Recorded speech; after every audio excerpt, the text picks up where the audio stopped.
We have entered the final day of the Democratic National Convention. Tonight, we will be hearing from Vice President Kamala Harris as she officially accepts the party's nomination for president. Last night, it was her running mate, Minnesota Governor Tim Walz, who took the stage. He officially accepted the party's nomination as vice president. Walz also took some time to introduce himself to the national party while reaffirming to voters why he thinks that President Harris should be the next president. It's the honor of my life to accept your nomination for Vice President of the United States. We're all here tonight for one beautiful, simple reason. We love this country. Everybody belongs, and everybody has a responsibility to contribute. Democrats talk about freedom.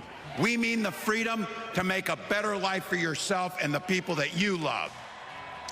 Walz also reflected on his humble upbringings as a career and as an educator, now before leaning into Wednesday night's theme of a fight for our freedoms. Now, plenty of other people came on stage to give their support to Vice President Kamala Harris and Governor Walz. Among them, former President Bill Clinton, and Anita Blanton joins us now from the United Center. Anita, what did he have to say?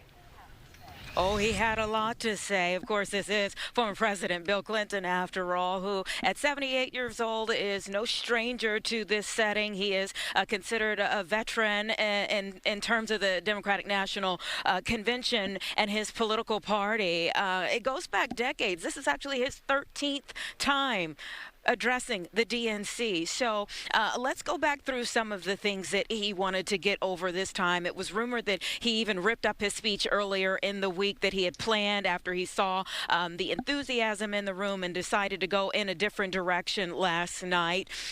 Maybe a little bit funnier, a little bit more youthful, he said. But Clinton was once declared the secretary of explaining stuff by former President Barack Obama, especially when it came to economics. Last night was really for Middle America. It was really for the Midwest, okay? So when you have a former president that comes to the stage and talks about having hay in the barn, and you have a country music star who comes on before him, you understand where they're trying to go with this. During President Barack Obama's re-election bid back in 2012, it was President Clinton's speech that bolstered a little help for him during that year's DNC. And during his speech last night, Clinton talked about the clear choice for president and vice president when it comes to Kamala Harris and Tim Walz. He said, I mean, look, what does her opponent do with his voice? He mostly talks about himself, right? So the next time you hear him, don't count the lies. Count the eyes. His vendettas, his vengeance, his complaints, his conspiracies. He's like one of those tenors opening up before he walks out on stage like I did, trying to get his lungs open by singing me, me, me, me, me, me.